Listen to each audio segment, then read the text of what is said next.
Ask yourself this: where are you going in life? Get me through this fire.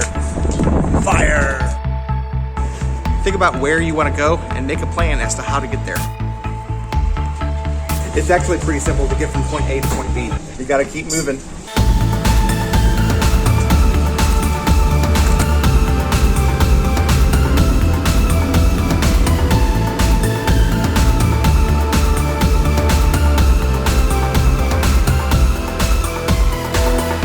Most people in America today live paycheck by paycheck by paycheck, and that's just the way that they live. That's their life. But if you want to live a way that most people don't live, you gotta be willing to do things most people don't do.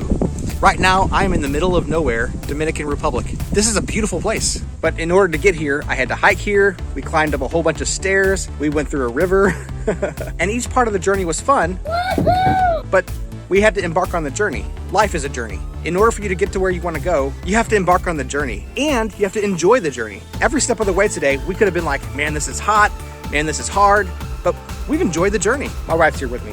We've enjoyed the journey, and I want you to enjoy the journey too. I just want to encourage you, do something you haven't done before, especially if you've only been getting what you've always gotten. If you want to get someplace that you haven't gotten before, try something new. That's all.